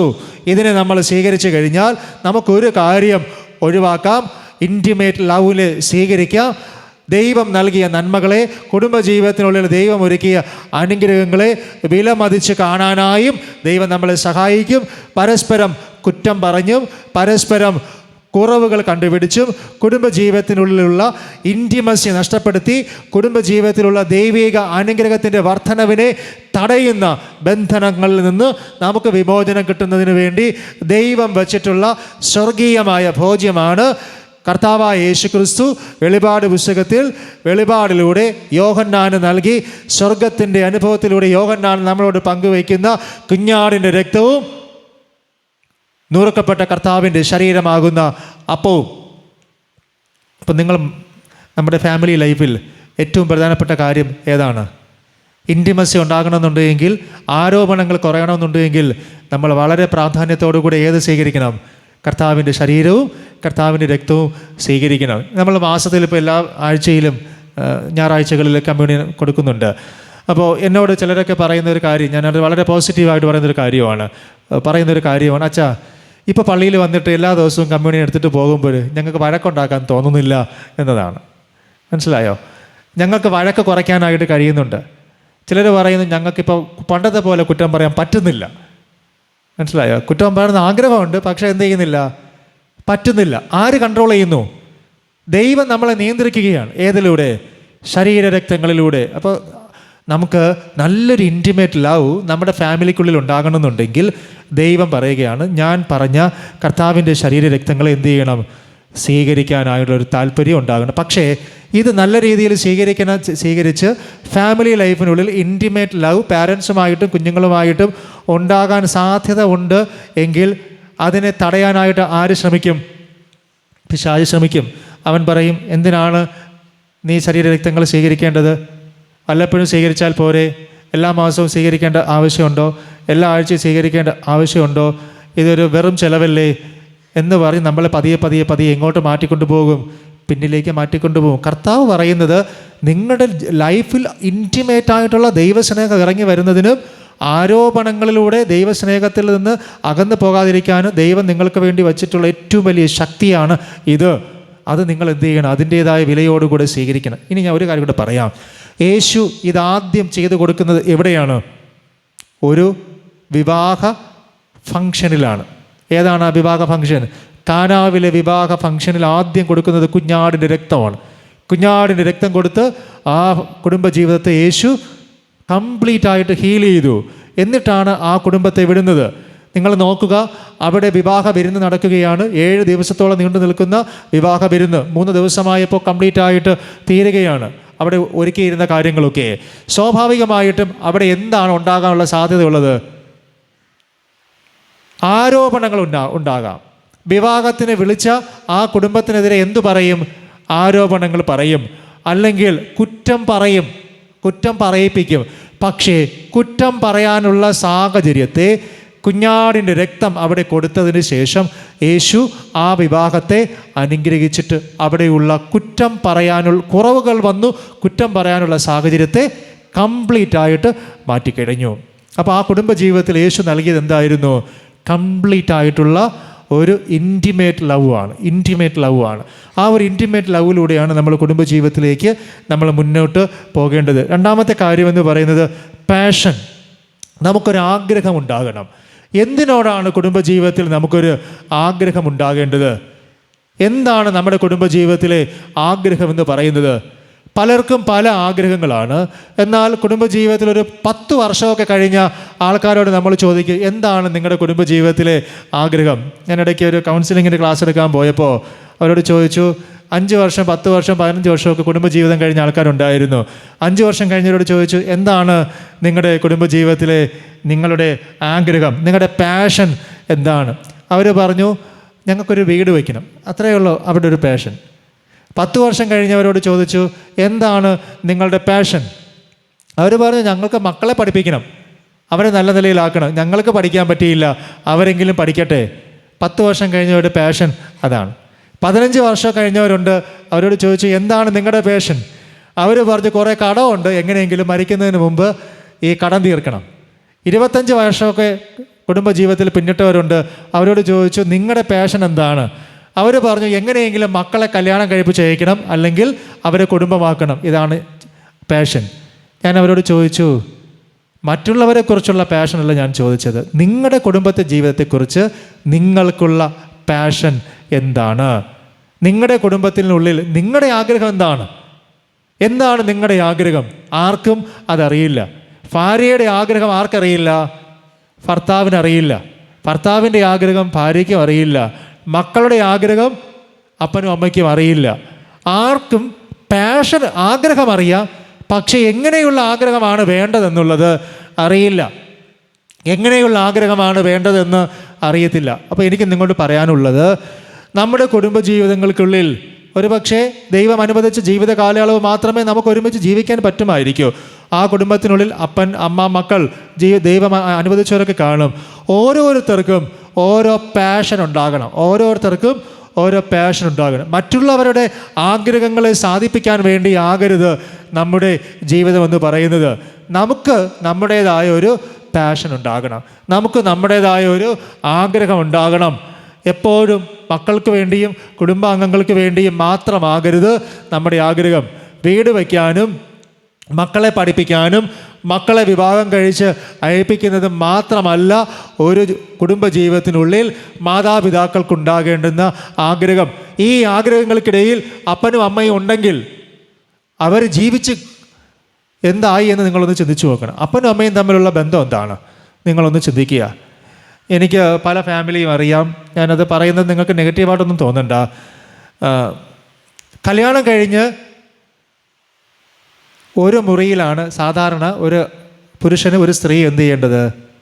കിടക്കേണ്ടത്. എന്നാൽ മക്കൾ വരുമ്പോൾ സ്വാഭാവികമായിട്ടും എന്ത് സംഭവിക്കും? മക്കളെ കൂടെ കിടത്തിയിട്ട് ഒന്നെങ്കിൽ അപ്പനോ അല്ലെങ്കിൽ അമ്മയോ എന്ത് ചെയ്യും? പതിയെ 2 മുറിയിലോട്ട് മാറും. അതിനിടയിൽ കുഞ്ഞുങ്ങൾക്ക് ഉള്ള സ്പേസ് കൊണ്ട് വരുമ്പോൾ അപ്പനും അമ്മയും തമ്മിൽ 2 മുറിയിലായിരിക്കും പിന്നീട് എന്ത് ചെയ്യുന്നത്? ഉറങ്ങുന്നത്. അത് ദൈവം ഒരിക്കലും എന്ത് ചെയ്തിട്ടില്ല? അനുവദിച്ചിട്ടില്ല. ഈ പ്രായമായ ആൾക്കാരെയൊക്കെ നമ്മൾ നോക്കിയാലറിയാം, അപ്പനും അപ്പനും അമ്മയും ആയിരിക്കും, പ്രായമേറിയവരായിരിക്കും. അവർ പറയും, ആ മക്കൾ അമ്മയുടെ കൂടെ കിടക്കട്ടെ, അല്ലെങ്കിൽ അപ്പൻ്റെ കൂടെ കിടക്കട്ടെ, ഞാനും 2 മുറിയിൽ കിടന്നുകൊള്ളാം. അങ്ങനെയല്ല. കർത്താവ് വച്ചിട്ടുള്ള ഒരു കാര്യം എന്ന് പറഞ്ഞാൽ, ഒരു മുറിക്കുള്ളിൽ ഒരുമിച്ച് കഴിയുന്ന സമയത്ത് അപ്പനും അമ്മയും മക്കളും ഒരുമിച്ച് തന്നെ എന്ത് ചെയ്യണം? ഉറങ്ങണം. ഒരുമിച്ച് തന്നെ വസിക്കണം. ഡിപ്പാർട്ട് ചെയ്ത് പോകാനായിട്ട് പാടില്ല. കുഞ്ഞുങ്ങൾ പ്രായപൂർത്തിയാകുന്ന സമയത്ത് അവരെ എന്ത് ചെയ്യണം? സെപ്പറേറ്റ് ചെയ്യണം. എന്നിട്ട് അപ്പോഴും അപ്പനും അമ്മയും 2 മുറിയിലല്ല എന്ത് ചെയ്യേണ്ടത്? ഉറങ്ങേണ്ടത്. സ്ട്രിക്റ്റായിട്ടുള്ളൊരു കാര്യമാണ്. അപ്പനും അമ്മയും എന്ത് ചെയ്യണം? അപ്പനും അമ്മയും ഒരു മുറിയിൽ ഒരുമിച്ച് രാത്രി വന്ന് പ്രാർത്ഥിച്ച് ദൈവത്തിന് നന്ദി പറഞ്ഞ് ഒരു മുറിയിൽ കിടന്നുറങ്ങണം. ദൈവത്തിൻ്റെ ഒരു കൽപ്പനയാണത്. കർത്താവ് പറയുന്നത്, നിങ്ങൾ 2 അല്ല, നിങ്ങൾ ആരാണ്? നിങ്ങൾ ഒന്നാണ്. നമ്മൾ പല കുടുംബങ്ങളിലും എനിക്കറിയാം, ഒരു 25 വർഷമൊക്കെ കഴിഞ്ഞ ആൾക്കാരെ കുറിച്ചാണ് ഞാൻ പറയുന്നത്. അപ്പോൾ ഞാനൊരു വീട്ടിൽ പോയപ്പോൾ അവിടെ 2 മുറിയുണ്ട്. അപ്പോൾ ആ വീട്ടിൽ അമ്മച്ചി കിടക്കുന്നത് ഒരു മുറിയിലാണ്, അപ്പച്ചൻ കിടക്കുന്നത് മറ്റൊരു മുറിയിലാണ്. അപ്പോൾ ഞാൻ അവിടെ പോയപ്പോൾ ചോദിച്ചു, എന്താണ് ഈ അപ്പച്ചനും അമ്മച്ചിയും ഒരു മുറിയിൽ കിടക്കാത്തത്? അപ്പോൾ പറയുകയാണ്, അത് ഞങ്ങൾ 2 മുറിയിൽ കിടന്നങ്ങ് ശീലിച്ചു പോയി, ഇനി ഞങ്ങൾക്ക് കിടക്കാനായിട്ട് കഴിയുന്നില്ല എന്ന്. മനസ്സിലായോ? ഞങ്ങൾ അങ്ങ് ശീലിച്ചു പോയി എന്ന് പറയുകയാണ്. എന്നോട് വിഷമം തോന്നരുത്, അത് ഒരിക്കലും പാടില്ല. മരണം നമ്മളെ വേർപിരിക്കുന്നത് വരെ ഇനി എത്ര വയസ്സായാലും എങ്ങനെ കഴിയണം? എത്ര പിണക്കമുണ്ടെങ്കിലും എത്ര പ്രായമായാലും ഒരു മുറിക്കുള്ളിൽ ഉറങ്ങാനായിട്ട് ദൈവം അനുവദിക്കുന്ന സാഹചര്യങ്ങളിൽ നിങ്ങൾക്ക് കഴിയണം. മനസ്സിലായോ? അത് പ്രധാനപ്പെട്ടൊരു കാര്യമാണ്. എത്ര പ്രായമായാലും അതിന് പ്രായമൊന്നും ഒരു പ്രശ്നമല്ല. ഒരുമിച്ച് നിങ്ങൾ ഒരിക്കലും മക്കൾ വന്നു എന്ന പേരിൽ അപ്പനും അമ്മയും എന്ത് ചെയ്യാൻ പാടില്ല? അകന്നു പോകരുത്. മക്കൾ കുടുംബജീവിതം നയിച്ച് അവരങ്ങ് പൊയ്ക്കോളും. പക്ഷേ അപ്പനും അമ്മയും ഒരുമിച്ച് നിൽക്കേണ്ടവരാണ്, ഒരുമിച്ച് ഉറങ്ങേണ്ടവരാണ്. അപ്പോൾ പല കുടുംബങ്ങളിലും നമ്മൾ മനസ്സിലാക്കേണ്ട ഒരു കാര്യം, കുടുംബജീവിതത്തിൽ പ്രവേശിക്കുന്ന സമയത്ത് ഒരു ഉടമ്പടി എടുക്കും. ഞങ്ങൾ ഒരുമിച്ച് നിന്നോളാം, നമ്മൾ ഒരുമിച്ച് ജീവിച്ചോളാം, സുഖത്തിലും സമ്പത്തിലും എല്ലാം ഞങ്ങൾ ഒരുമിച്ച് പോയിക്കൊള്ളാമെന്ന്. അപ്പം നമ്മൾ അറിയാതെ സംഭവിക്കുന്നൊരു കുറവാണ്, ഒരു മുറിയിൽ നമുക്ക് പ്രായമാകുമ്പോൾ നമ്മൾ പതിയെ ഇങ്ങനെ ഡിപ്പാർട്ട് ചെയ്ത് പോകും. അരുത്. എത്ര പ്രായമായാലും ദൈവം നിങ്ങൾക്ക് നൽകിയ ജീവിത പങ്കാളി ജീവനോടെ ഉണ്ടെങ്കിൽ, മനസ്സിലായോ, ജീവനോടെ ഉണ്ടെങ്കിൽ എന്ത് ചെയ്യണം?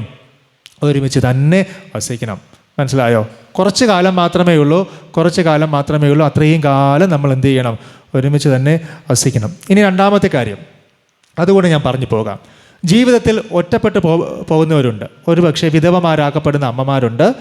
ഒരുപക്ഷെ ജീവിതത്തിന് നല്ല സമയത്ത് വിധവമാരാക്കപ്പെടുന്നവരുണ്ട്.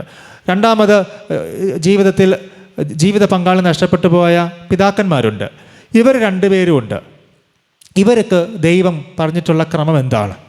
ദൈവം പറയുന്നത്, നിങ്ങളുടെ ജീവിത പങ്കാളി നിങ്ങൾക്ക് നഷ്ടപ്പെട്ടു പോയാൽ ഒരു സ്ത്രീയോട് കർത്താവ് പറയുന്നത്, ഇനി നിൻ്റെ മണവാളൻ ആരാണ്? ക്രിസ്തുവാണ്. മനസ്സിലായോ? ഇനി നിൻ്റെ മണവാളൻ ക്രിസ്തുവാണ്. ക്രിസ്തുവിനോട് ചേർന്ന് വസിക്കാനായിട്ട് ആ അമ്മ തയ്യാറാകുക. ഒരു ജീവിത പങ്കാളിയിൽ നിന്ന് ലഭിക്കേണ്ട എല്ലാ സ്നേഹവും കരുതലും കനിവും എല്ലാം ക്രിസ്തുവാകുന്ന മണവാളൻ ആ അമ്മയ്ക്ക് നൽകും. അതാണ് ബൈബിളിൻ്റെ പഠനം. അതുപോലെ തന്നെ പുരുഷനോട് പറയുകയാണ്, നിനക്ക് അപ്രകാരം ദൈവത്തിൻ്റെ സ്നേഹം ഒരു ജീവിത പങ്കാളിയോട് ലഭിക്കാത്തത് ക്രിസ്തു എന്ന മണവാട്ടിയിലൂടെ നിങ്ങൾക്ക് കിട്ടും. മനസ്സിലായോ? അപ്പോൾ ക്രിസ്തു ഒരു സമയത്ത് മണവാളനും ആകുന്നുണ്ട്, ഒരു സമയത്ത് മണവാട്ടിയും ആകുന്നുണ്ട്. എന്നാൽ സെക്കൻഡ് മാരേജിലേക്കുള്ള സാഹചര്യങ്ങൾ ദൈവം നമുക്ക് തരുന്നുണ്ട് എങ്കിൽ അതിനെയും ഒരിക്കലും സഭ എതിര് നിൽക്കുന്നില്ല. അങ്ങനെയുള്ള സാഹചര്യങ്ങളിൽ നിങ്ങൾക്കത് ആകാവുന്നതുമാണ്. അതിനെ സഭ എതിർ നിൽക്കുന്നില്ല.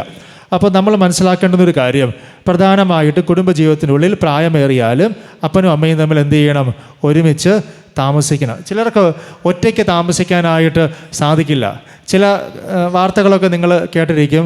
മക്കൾ കുടുംബമായതിനു ശേഷം, അപ്പനും അമ്മയും നഷ്ടപ്പെട്ടു പോയതിന് ശേഷം മക്കൾ ചേർന്ന് അപ്പനെയും അമ്മയും വീണ്ടും കല്യാണം കഴിപ്പിച്ച ചരിത്രങ്ങളൊക്കെ നമ്മളെ നാട്ടിലുമുണ്ട്.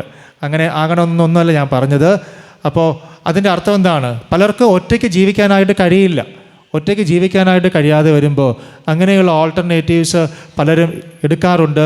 സഭ അതിനെ ഒരിക്കലും വിമർശിച്ചിട്ടും ഇല്ല എന്നുകൂടെ ഓർമ്മിപ്പിക്കാൻ വേണ്ടിയാണ് ഞാൻ ആ ഒരു കാര്യം പറഞ്ഞത്. അപ്പം ഞാൻ ഒന്നാമത്തെ കാര്യം പറഞ്ഞത് ഇൻറ്റിമസി, രണ്ടാമത്തെ കാര്യം പാഷൻ, മൂന്നാമത് കുടുംബജീവിതത്തിനുള്ളിൽ സ്നേഹം ഉണ്ടാകണമെന്നുണ്ടെങ്കിൽ ഉണ്ടാകേണ്ട കാര്യമാണ് കമ്മിറ്റ്മെൻ്റ് ഉണ്ടാകണം. കമ്മിറ്റ്മെൻറ്റ്.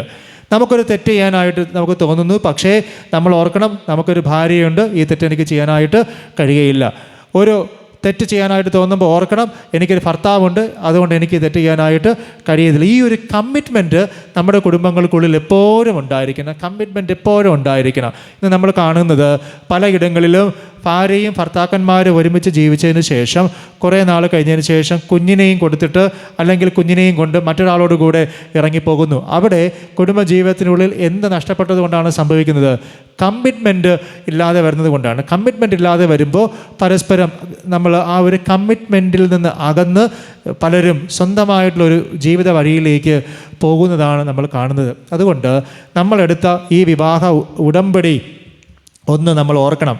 ഇനി ഞാൻ പറയുന്നത് കുടുംബജീവിതത്തിൽ ഒരുമിച്ച് പാർക്കുന്നവരോടുകൂടിയാണ്. നിങ്ങളതിൻ്റെ ഒരു അഡ്വൈസായിട്ട് സ്വീകരിക്കണം. ഞാൻ ചില സ്ഥലങ്ങളിലൊക്കെ പോകുമ്പോൾ ഞാനിത് പറയാറുണ്ട്. വിവാഹ വാർഷികത്തിന് വേണ്ടി പ്രാർത്ഥിക്കാനായിട്ട് പോകും.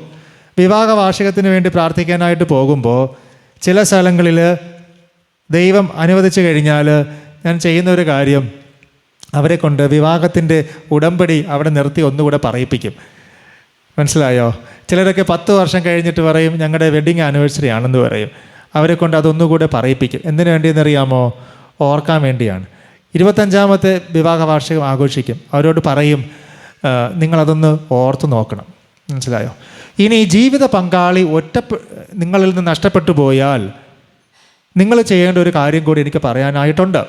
നിങ്ങളുടെ ജീവിത പങ്കാളി ദൈവം അനുവദിച്ച ജീവിത നാളുകളിൽ നിങ്ങളോട് കൂടെ ജീവിച്ചിട്ട് ഈ ലോകത്തിൽ നിന്ന് മാറ്റപ്പെട്ടു. അപ്പോൾ നിങ്ങൾ ചിന്തിക്കും ഞാൻ ഒറ്റപ്പെട്ടു പോയല്ലോ എന്ന്. ഒരിക്കലുമല്ല. നിങ്ങൾ പറയണം, നിങ്ങളുടെ വിവാഹം നടന്ന ദിവസം നിങ്ങൾ ഓർക്കണം. പലരും ജീവിത പങ്കാളി നഷ്ടപ്പെട്ട് കഴിഞ്ഞാൽ ഏത് ദിവസം ഓർക്കില്ല? ആ വെഡ്ഡിങ് ഡേ പിന്നെ ഓർക്കാറേ ഇല്ല. അവർ പറയും ജീവിത പങ്കാളി ഇല്ലല്ലോ, ഇനി എന്തിനാണ് ഈ വിവാഹ ദിനത്തെ ഓർക്കേണ്ട കാര്യം? പക്ഷേ നിങ്ങൾ അന്നത് ഓർക്കണം, നിർബന്ധമായിട്ട് ഓർക്കണം. എന്നിട്ട് പറയണം, ദൈവം എനിക്ക് നൽകിയ ജീവിത പങ്കാളിയോടുകൂടെ എനിക്ക് ഇത്ര വർഷം ഒരുമിച്ച് ജീവിക്കാനായിട്ട് സാധിച്ചു. നിങ്ങൾ പറയേണ്ട കാര്യമാണ്. ആ ജീവിത പങ്കാളിയോട് ഞാൻ എടുത്ത ഉടമ്പടി പോലെ മരണത്തിനാലോ അല്ലാതെയോ എന്നിൽ നിന്ന് അകലുന്നത് വരെ ഞാൻ അദ്ദേഹത്തെ സ്നേഹിച്ചു, ഞാൻ അവളെ സ്നേഹിച്ചു, നിൻ്റെ കൽപ്പന ഞാൻ പാലിച്ചു, വേർപിരിക്കുന്നത് വരെ ഞാൻ ചേർന്ന് നിന്നു, ഇഹലോക സമ്പത്തെല്ലാം ഞാൻ പങ്കുവച്ചു. അതുകൊണ്ട് നീ നൽകിയ വിവാഹ ഉടമ്പടിയിൽ നിന്ന് അകലാതെ എനിക്ക് അനുവദിച്ച നാളുകൾ എനിക്ക് അദ്ദേഹത്തെ അല്ലെങ്കിൽ ആ സ്ത്രീയെ സംരക്ഷിക്കാനും ചേർത്ത് നിർത്താനായിട്ടും കഴിഞ്ഞു. ദൈവമേ, നിനക്ക് നന്ദി, നീ ഞങ്ങൾക്ക് നൽകിയ 1 വർഷത്തിന് കൂടെ നന്ദി എന്ന് പറയണം. ഇനി മക്കളുണ്ടെങ്കിൽ പറയണം, ഐശ്വര്യത്തിലും സമൃദ്ധിയിലും ദൈവം നൽകിയ മക്കൾ എൻ്റെ ജീവിത പങ്കാളിയോടുള്ള ബന്ധത്തിലാണ് എനിക്ക് കിട്ടിയത്. നന്ദി പറയണം കേട്ടോ. നിങ്ങളുടെ ജീവിത പങ്കാളി കൂടെ ഇല്ലെങ്കിലും നിങ്ങളുടെ മക്കൾ അതിന് തെളിവാണ്. അവരെ നോക്കിയിട്ട് പറയണം, എനിക്ക് എൻ്റെ ജീവിത പങ്കാളിയുമായുള്ള ബന്ധത്തിൽ ദൈവം നൽകിയ മക്കളുണ്ട്, ദൈവമേ അതിന് നിനക്ക് നന്ദി പറയണം. ഉറപ്പായിട്ടും പറയണം. ദൈവം ആഗ്രഹിക്കുന്ന കാര്യമാണ്, ഉറപ്പായിട്ടും പറയണം. ഈ പ്രാർത്ഥന ദൈവം കേട്ട് നിങ്ങളുടെ ജീവിതത്തിൽ സമാധാനവും സന്തോഷവും ഉറപ്പായിട്ടും തരും. നിങ്ങൾക്ക് ദൈവം മക്കളെ നൽകിയെങ്കിൽ അതിന് നിങ്ങൾക്കൊരു ജീവിത പങ്കാളി ഉണ്ടായിരുന്നല്ലോ. അതുകൊണ്ട് ഒരിക്കലും നിങ്ങളത് മറക്കരുത്. നിങ്ങളെപ്പോഴും അത് ഓർക്കണം. ഞാനിത് പറയുമ്പോൾ ചിലപ്പോൾ നിങ്ങൾക്കൊരു പ്രയാസമൊക്കെ തോന്നുമായിരിക്കും. എങ്കിലും നിർബന്ധമായിട്ടും ദൈവം ഈ ലോകത്ത് നമുക്ക് നൽകിയത് ദൈവം നമ്മുടെ ജീവിതത്തെ അനുഗ്രഹിക്കാൻ വേണ്ടിയാണ്. നമ്മളത് ഓർക്കണം. നമ്മുടെ മക്കളെ ഓർക്കണം, നമ്മളെ കുടുംബങ്ങളെ ഓർക്കണം. അങ്ങനെ നമ്മൾ വിഷമിക്കാതെ ഓർത്ത് കഴിഞ്ഞാൽ ദൈവം നിങ്ങൾക്ക് നൽകിയ മക്കൾക്ക് വേഗത്തിൽ ബ്ലെസ്സിങ് ഉണ്ടാകും. മക്കൾക്ക് ലഭിക്കേണ്ടുന്ന അനുഗ്രഹം വേഗത്തിൽ കിട്ടും. ആ അനുഗ്രഹം ദൈവത്തിൻ്റെ കരങ്ങളിൽ നമ്മൾ സ്വീകരിക്കണം. പ്രത്യേകിച്ച് ഞാൻ പറഞ്ഞൊരു കാര്യം, ഈ നിങ്ങൾ ഏറ്റെടുത്ത പ്രതിജ്ഞ എപ്പോഴെങ്കിലുമൊക്കെ ഒന്ന് നോക്കുന്നത് നല്ലതാണ്. ഇനി ഒരു സംഭവം കൂടി ഒരു 3 മിനിറ്റ് കൊണ്ട് പറഞ്ഞിട്ട് ഞാൻ അവസാനിപ്പിക്കും. അങ്ങനെ അതിമനോഹരമായ ഒരു കുടുംബത്തെ നമ്മൾ പരിചയപ്പെടുന്നത് പഴയ നിയമത്തിൽ നിന്ന് വായിച്ച ഉൽപ്പത്തി പുസ്തകം 29-ാം അധ്യായം 1 മുതൽ 20 വരെയുള്ള വാക്യങ്ങളിലാണ്. അവിടെ യാക്കോബ് എന്ന ഗോത്രപിതാവിനെ നമ്മൾ പരിചയപ്പെടുന്നു. യാക്കോബിന് വിവാഹപ്രായം ആയപ്പോൾ അപ്പനായ ഇസഹാക്ക് വിളിച്ചിട്ട് പറഞ്ഞു, നീ ഇവിടെ നിന്നൊന്നും വിവാഹം കഴിക്കണ്ട, അമ്മയുടെ സഹോദരൻ്റെ അരികിൽ ലാബാൻ്റെ അരികിൽ പോയി അവിടെ നല്ല പെൺകുട്ടികൾ ആരെങ്കിലും ഉണ്ടെങ്കിൽ നീ അവരിൽ ഒരാളെ വിവാഹം കഴിക്കണം. അങ്ങനെ പോയി ഒരാളെ കണ്ടെത്തി. ആരാണത്? റാഹേൽ. റാഹേലിൻ്റെ ഇംഗ്ലീഷ് പേരാണ് റേച്ചൽ. അപ്പോൾ റാഹേലിനെ പോയി കണ്ടു. റാഹേലിനെ കാണുമ്പോൾ റാഹേൽ എന്താണ് ചെയ്യുന്നത്? ആടുകളെ മേയിച്ചുകൊണ്ടിരിക്കുകയാണ്. ആടുകളെ മേയ്ക്കുന്ന ജോലിയാണ്. റാഹേലിനെ കണ്ടപ്പോൾ തന്നെ ഉള്ളിൽ നല്ലൊരു സ്നേഹം ഉണ്ടായി. റാഹേലിനോടുള്ള സ്നേഹത്തെ കൊണ്ട് നമ്മളിങ്ങനെ വായിക്കുന്നു. ഉൽപ്പത്തി പുസ്തകം 29-ാം അധ്യായം 20-ാമത്തെ വാക്യം. ലാബാൻ പറഞ്ഞു, നീ എൻ്റെ അരികിൽ വെറുതെ നിൽക്കണ്ട, എൻ്റെ മക്കളെ നിനക്ക് വേണമെന്നുണ്ടെങ്കിൽ അതിനുള്ള നന്മ ഞാൻ നിനക്ക് തന്നോളാം എന്ന് പറഞ്ഞു. അപ്പോൾ എന്ത് ചെയ്യണമെന്ന് ചോദിച്ചപ്പോൾ അവൻ പറഞ്ഞു, ഞാൻ 7 വർഷം നിന്നെ സേവിക്കാമെന്ന് പറഞ്ഞു. അങ്ങനെ 7 വർഷം സേവിച്ചു. ആ ഒരു കാലത്തെക്കുറിച്ച് പറയുന്നത് ഇങ്ങനെയാണ്, യാക്കോബ് റേച്ചലിനെ അത്രയും സ്നേഹിക്കുകൊണ്ട് അവൻ ആ കാലം വളരെ ചെറിയ കാലം പോലെ തോന്നി എന്ന് പറയുകയാണ്. വളരെ ചെറിയ കാലം പോലെ തോന്നി, വളരെ കുറച്ച് കാലം പോലെ തോന്നി. 7 വർഷം സ്നേഹിച്ചു, പക്ഷേ അത് ചെറിയ കാലം പോലെ തോന്നി. ഞാൻ പറഞ്ഞതിൻ്റെ കാര്യം മനസ്സിലായി. എത്ര കാലം ജീവിച്ചു എന്നതിലല്ല, കുറച്ചു കാലമായാലും അതിനുള്ളിൽ നമുക്ക് എന്ത് കണ്ടെത്തണം? സ്നേഹം കണ്ടെത്തണം. അതിനാണ് ഞാൻ ഈ പറഞ്ഞ 3 കാര്യങ്ങൾ റേച്ചലിൻ്റെയും യാക്കോബിൻ്റെയും ജീവിതത്തിൽ ഉണ്ടായിരുന്നു. ഒന്ന്, നല്ല ഇൻറ്റിമസി ഉണ്ടായിരുന്നു, നല്ല പാഷൻ ഉണ്ടായിരുന്നു, നല്ല കമ്മിറ്റ്മെൻ്റ് ഉണ്ടായിരുന്നു. ആരൊക്കെ തമ്മിൽ? യാക്കോബും റാഹേലും തമ്മിൽ ഉണ്ടായിരുന്ന സ്നേഹത്തിൽ ഇത് 3 ഉണ്ട്. ഏതൊക്കെയാണ്? ഇൻറ്റിമസി ഉണ്ട്, പാഷൻ ഉണ്ട്, കമ്മിറ്റ്മെൻ്റ് ഉണ്ട്. എങ്ങനെയെന്നറിയാമോ? 7 വർഷം ആയപ്പോൾ റാഹേലിനെ കൊടുത്തില്ല, പകരം ആരെ കൊടുത്തു? ലേയെ കൊടുത്തു. കമ്മിറ്റ്മെൻ്റ് ഇല്ലെങ്കിൽ എന്തു പറയും? തൽക്കാലം ലേയ മതിയെന്ന് പറഞ്ഞ് അവിടെ ഇരിക്കും. പക്ഷേ ഇപ്പോഴും ഇൻറ്റിമസി ആരോട് തന്നെയാണ്? റാഹേലിനോടാണ്. ശരി, ഇനി 7 വർഷമെങ്കിൽ ഞാൻ ഇനിയും എന്ത് ചെയ്യും? വെയിറ്റ് ചെയ്യും. അങ്ങനെയെങ്കിൽ റാഹേലിന് വേണ്ടി എത്ര വർഷം യാക്കോബ് കാത്തിരുന്നു? 14 വർഷം. നമ്മൾ കാത്തിരിക്കുമോ? നമ്മുടെ മക്കൾ തമ്മിൽ പ്രണയമുണ്ട്, നമ്മൾ പറയുകയാണ് 2 വർഷം കാത്തിരിക്കുക, അതിനുശേഷം കല്യാണം നടത്തി തരാമെന്ന് പറയുന്നു. പിള്ളേരെന്ത് ചെയ്യും? ഇതിനിടയിൽ വേണമെന്നുണ്ടെങ്കിൽ ഇറങ്ങിപ്പോകും, നമ്മുടെ ജോലിഭാരം തീർത്തു തരും. പക്ഷെ അത് സ്നേഹമല്ല, മനസ്സിലായോ? അതിൻ്റെ പേര് ഏതാണ്? ഇൻഫാക്ച്വേഷനാണ്. സ്നേഹം ഉണ്ടെങ്കിൽ എന്ത് ചെയ്യും? പാരൻസ് പറഞ്ഞ കാലയളവ് അത്രയും വെയിറ്റ് ചെയ്യും. വെയിറ്റ് ചെയ്തിട്ട് പറയും, അപ്പനും അമ്മ ഇത്ര കാലം പറഞ്ഞിട്ടുണ്ട്, അത് കഴിഞ്ഞിട്ട് ഞങ്ങൾക്ക് ഒന്നായാൽ മതി. They will wait. അതിൻ്റെ പേരാണ് ഇൻറ്റിമസി, അതിൻ്റെ പേരാണ് പാഷൻ, അതിൻ്റെ പേരാണ് കമ്മിറ്റ്മെൻറ്റ്. റാഹേലും യാക്കോബും തമ്മിൽ എത്ര വർഷം കാത്തിരുന്നു? 14 വർഷം കാത്തിരുന്നു. 14 വർഷം കാത്തിരുന്ന് കല്യാണം കഴിച്ചു. കല്യാണം കഴിച്ച ഉടനെ കുഞ്ഞുങ്ങളുണ്ടായോ? ഇല്ല.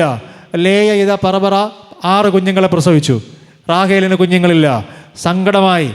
ഇൻറ്റിമസി പോയോ? ഇല്ല. പോയി പറയുകയാണ്, എനിക്ക് കുഞ്ഞുങ്ങളില്ല, എനിക്ക് കുഞ്ഞുങ്ങളില്ലാത്തത് കൊണ്ട് ഞാൻ എന്ത് ചെയ്യും? അവൾ ഭയങ്കര സങ്കടത്തോടു കൂടെ ഉൽപ്പത്തി പുസ്തകം 30-ാമത്തെ അധ്യായത്തിൽ യാക്കോബിൻ്റെ അരികിൽ പോകും. അവളോട് ഭയങ്കരമായ ഒരു കമ്മിറ്റ്മെൻറ്റും ഇൻറ്റിമസിയും പാഷനോടുകൂടെ യാക്കോബ് പറയുന്ന വചനങ്ങൾ നിങ്ങൾ വീട്ടിൽ പോയി വായിച്ചു നോക്കണം. ഉൽപ്പത്തി പുസ്തകം 30-ാം അധ്യായം അതിൻ്റെ ആദ്യ വചനങ്ങളിൽ യാക്കോബ് റാഹേലിനോടുള്ള ഇൻറ്റിമസി എങ്ങനെയാണ് വെളിപ്പെടുത്തുന്നതെന്ന് നിങ്ങൾ നോക്കുക. ആ ഇൻറ്റിമസിക്ക് ശേഷം അവർക്കൊരു കുഞ്ഞിനെ കൊടുത്തു. ആ കുഞ്ഞിൻ്റെ പേരാണ് യോസെഫ്. അനുഗ്രഹിക്കപ്പെട്ട ഒരു കുഞ്ഞ്, ഏറ്റവും അനുഗ്രഹിക്കപ്പെട്ട ഒരു കുഞ്ഞ് യോസെഫ്. ആരിലൂടെ? യാക്കോബിന് കിട്ടിയ കുഞ്ഞാണ്. റാഹേലിലൂടെ ദൈവം യാക്കോബിന് കൊടുത്ത ഒരു പൈതലിൻ്റെ പേരാണ് യോസെഫ്. ഏതിലൂടെ കിട്ടിയതാണ്? കുടുംബജീവിതത്തിൽ ഇൻറ്റിമസിയും പാഷനും കമ്മിറ്റ്മെൻറ്റിനും ഒടുവിൽ ആ കുടുംബജീവിതത്തിൽ ദൈവം കൊടുത്ത പൈതലാണ് ആര്? യോസെഫ്. വീണ്ടും കുഞ്ഞുങ്ങളില്ല, ഒരു കുഞ്ഞിനെ കൂടെ കിട്ടിയാലോ എന്നാഗ്രഹിച്ചു. രണ്ടാമതൊരു കുഞ്ഞിനെ കൂടെ കിട്ടി. ആ കുഞ്ഞിൻ്റെ പേരാണ്, മറന്നുപോയോ? ബെന്യാമിൻ. അങ്ങനെ റാഹേൽ എത്ര കുഞ്ഞുങ്ങളെ പ്രസവിച്ചു? 2 കുഞ്ഞുങ്ങളെ പ്രസവിച്ചു. എന്നിട്ട് യാക്കോബ് ആഗ്രഹിക്കുകയാണ്, ഇനി നന്നായിട്ട് റാഹേലിനോട് കൂടെ കുറച്ചു കാലം ജീവിക്കാം. സ്വന്തം നാട്ടിലേക്ക് ഏശാവിൻ്റെ അരികിലേക്കൊക്കെ മടങ്ങി വരികയാണ്. അവിടെ വെച്ച് എന്ത് സംഭവിച്ചു? ഫാമിലി ഒന്ന് സെറ്റായി സ്നേഹിച്ച് തുടങ്ങുന്ന സമയത്ത് റാഹേൽ മരിച്ചുപോയി.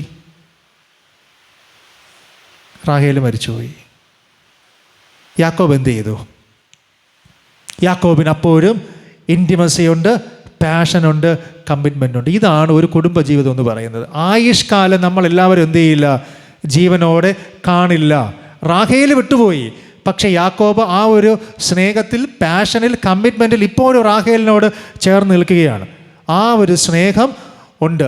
അതുകൊണ്ട് തന്നെ ഇരട്ടി ഓഹരി ആർക്ക് കൊടുക്കുന്നറിയാമോ? പിന്നീട് കൊടുക്കുന്നുണ്ട് റാഹേലിൻ്റെ ഫാമിലിയിൽ. റാഹേലിൻ്റെ മകനാണ് ആര്? യോസെഫ്. യോസെഫിന് 2 മക്കളുണ്ടായി, മനശ്ശെയും എഫ്രൈമും. ഇവരെ 2 പേരെയും ആര് അനുഗ്രഹിക്കും? യാക്കോബ് അനുഗ്രഹിക്കും. ആർക്ക് കിട്ടേണ്ട ബ്ലെസ്സിങ് ആണ്? റാഹേൽ എന്ന തൻ്റെ ഏറ്റവും സ്നേഹിച്ച ജീവിത പങ്കാളിക്ക് കിട്ടേണ്ടുന്ന സ്നേഹവും ആദരവും അതിൽ പിറന്ന കൊച്ചുമക്കൾക്കും ആര് കൊടുത്തു? യാക്കോബ് കൊടുത്തു. അതാണ് ഞാൻ പറഞ്ഞത്, പാരൻസിൻ്റെ അനുഗ്രഹം തിരിച്ച് കൊച്ചുമക്കളിലേക്കും വരണം. എന്നാൽ ലേയയിലൂടെ പിറന്ന മറ്റു മക്കൾക്ക് ആ ബ്ലെസ്സിങ് കിട്ടിയിട്ടില്ല. ലേയ 6 ആൺമക്കളെ പ്രസവിച്ചു, ഒരു പെൺകുട്ടിയെയും പ്രസവിച്ചു. ലേയ ഇത്രയും പേരെ പ്രസവിച്ചപ്പോൾ 2 പേരെ മാത്രമേ റാഹേൽ പ്രസവിച്ചിട്ടുള്ളൂ. പക്ഷേ ആ 2 എണ്ണം മതിയായിരുന്നു എല്ലാത്തിനും മുകളിൽ നിൽക്കാനായിട്ട്. യോസഫിൻ്റെ പിന്തുടർച്ചയിൽ നിന്നായിരുന്നു പിന്നീട് ഈ ലോകത്തിൻ്റെ രക്ഷകളിലേക്കുള്ള വരവുകളെല്ലാം ഉണ്ടായത്. ആ കുടുംബത്തെ അനുഗ്രഹിക്കുക. റാഹേലിൻ്റെ മകനായ ജോസഫാണ് എവിടെ അധികാരിയായി മാറിയത്? മിസ്രയീം ദേശത്ത് അധികാരിയായി മാറിയത്. അതിലൂടെയാണ് ആ ജനത്തെ മുഴുവനായിട്ട് ദൈവം അനുഗ്രഹിച്ചത്. അപ്പോൾ ആ കുടുംബജീവിതത്തിനുള്ളിൽ റാഹേലിനോടുള്ള ബന്ധത്തിൽ യാക്കോബ് കാണിച്ച ഇൻറ്റിമസിയാണ്, യാക്കോബ് കാണിച്ച പാഷനാണ്, യാക്കോബിനുണ്ടായിരുന്ന കമ്മിറ്റ്മെൻ്റാണ് തലമുറ അനുഗ്രഹിക്കപ്പെടാൻ കാരണമായി തീർന്നത്. അതാണ് ഞാൻ പറഞ്ഞതിൻ്റെ സാരണം. എവിടെ കിട്ടിയോ? ആ കുടുംബജീവിതത്തിൽ അധിക കാലമൊന്നും അവർ ജീവിച്ചില്ല. അല്പകാലം മാത്രമേ റാഹേലും പിന്നെ യാക്കോബും തമ്മിൽ ജീവിച്ചുള്ളൂ. കുറച്ച് കാലമേ ഉള്ളൂ. പക്ഷെ ആ കുറച്ച് കാലം മതിയായിരുന്നു ദൈവത്തിന് അവരെ അനുഗ്രഹിക്കാനായിട്ട്. നിങ്ങൾ ഇതങ്ങ് വിശ്വസിക്കണം, ഉറപ്പിച്ച് വിശ്വസിക്കണം. ഇത് ആർക്ക് വേണ്ടി പറയുന്നറിയാമോ? ജീവിതത്തിൽ നിങ്ങളുടെ പ്രിയപ്പെട്ടവർ നഷ്ടപ്പെട്ടു എന്ന വേദനയോടെ ഇരിക്കുന്നവരുണ്ടെങ്കിൽ നിങ്ങൾ ഓർക്കണം, കുറച്ച് കാലം മാത്രമേ നിങ്ങൾക്കുള്ളൂ. പക്ഷേ അതിനുള്ളിൽ ദൈവം നിങ്ങൾക്ക് നൽകിയ ഒരു ഇൻറ്റിമസി ഉണ്ട്, ദൈവം നിങ്ങൾക്ക് നൽകിയൊരു പാഷനുണ്ട്, ദൈവം നിങ്ങൾക്ക് നൽകിയൊരു കമ്മിറ്റ്മെൻ്റ് ഉണ്ട്. അതിലൂടെ നിങ്ങൾ രൂപപ്പെടുത്തിയെടുത്ത ഒരു ദൈവസ്നേഹമുണ്ട്. ആ ദൈവസ്നേഹത്തിൽ ദൈവം നിങ്ങൾക്ക് തലമുറകളെ തന്നിട്ടുണ്ട്. ദൈവത്തിൻ്റെ വാഗ്ദത്തമാണ്. അങ്ങനെയെങ്കിൽ ആ തലമുറകളെ ദൈവം അനുഗ്രഹിച്ച് ദേശത്ത് മാനിക്കും. ഒരേ ഒരു കാര്യം ചെയ്യണം. ദൈവം നൽകിയ ചെറിയ കാര്യത്തിനുള്ളിൽ നിങ്ങൾക്ക് നൽകിയ ദൈവ സ്നേഹത്തിന് ദൈവത്തിന് നിങ്ങൾ നന്ദി പറയണം. ദൈവം തലമുറകളെ ഉറപ്പായും അനുഗ്രഹിക്കും. ഈ സ്നേഹത്തിൻ്റെ പേരാണ് കുടുംബ ജീവിതത്തിനുള്ളിലെ the lasting life of love. എന്നേക്ക് നിലനിൽക്കുന്ന സ്നേഹം. എന്നേക്ക് നിലനിൽക്കുന്ന സ്നേഹം എന്ന് മരിച്ചാലും നിൽക്കുന്ന സ്നേഹമാണ്. റാഹേലിനോടുള്ള സ്നേഹത്തെ പ്രതി യോസേഫിന് 2 മക്കളെയും മുത്തച്ഛനായ യാക്കോബ് അനുഗ്രഹിക്കുന്നത് അതിന് പിന്നിൽ നിന്നാണ്. അതുകൊണ്ട് തന്നെ തലമുറയോളം ആ സ്നേഹം ഇങ്ങനെ നിലനിൽക്കും. 128-ാമത്തെ സങ്കീർത്തനത്തിൽ സങ്കീർത്തനക്കാരൻ നമ്മളോട് അതിമനോഹരമായിട്ട് അത് പറഞ്ഞു തരികയാണ്. നിന്റെ കൈകളുടെ അധ്വാന ഫലം നീ തന്നും, നിന്റെ ഭാര്യ ഫലപ്രദമായ മുന്തിരി പോലെ ഇരിക്കും, നിന്റെ മക്കൾ മേശയ്ക്ക് ചുറ്റും ഒരു തൈകൾ പോലെ വളരും. യഹോവ ഭക്തനായ പുരുഷൻ ഇങ്ങനെ അനുഗ്രഹിക്കപ്പെട്ടവനാകും. നിന്റെ മക്കളുടെ മക്കളെ നീ കാണും. നിങ്ങൾ ജീവിക്കുന്നിടത്തെല്ലാം സമാധാനമുണ്ടാകും. അതിൻ്റെ പേരാണ് the lasting life of love. എന്നേക്ക് നിലനിൽക്കുന്ന ഒരു സ്നേഹം. ഈ സ്നേഹം നമ്മുടെ വീട്ടിനുള്ളിൽ നമ്മൾ രൂപപ്പെടുത്തിയെടുക്കണം. അതിന് 3 കാര്യങ്ങൾ നിർബന്ധമായിട്ട് ഉണ്ടാകണം. ഒന്നാമത്തെ കാര്യം ഇൻറ്റിമസി നഷ്ടപ്പെടുത്തരുത്, പാഷൻ നഷ്ടപ്പെടുത്തരുത്, കമ്മിറ്റ്മെൻറ്റ്. ഇത് 3 ഉണ്ടായിരുന്നു ഒരു ഫാമിലിയിൽ. ആരൊക്കെ തമ്മിൽ? യാക്കോബും റാഹേലും തമ്മിൽ. കുറച്ച് കാലമേ ജീവിച്ചുള്ളൂ, പക്ഷേ ജീവിച്ചത് അത്രയും കാലം മതിയായിരുന്നു. അധിക മക്കളെയൊന്നും പ്രസവിച്ചില്ല, 2 മക്കളെ പ്രസവിച്ചല്ലോ. അവർ 2 പേരും മതിയായിരുന്നു ദൈവത്തിന് ആ അമ്മയിലൂടെ, ആ പിതാവിലൂടെ ആ കുടുംബത്തെ അനുഗ്രഹിക്കാൻ. ദൈവം അതിലൂടെ നമ്മളെ അനുഗ്രഹിക്കും. പക്ഷെ നല്ല സ്നേഹത്തിൽ ജീവിത പങ്കാളികൾ തമ്മിൽ ജീവിക്കണം. മറന്നു പോകരുത്, നല്ല സ്നേഹത്തിൽ കുറച്ചു കാലമായാലും ഒരുമിച്ച് നിങ്ങൾ പാർക്കണം. ദൈവം അനുഗ്രഹിക്കും. നമുക്ക്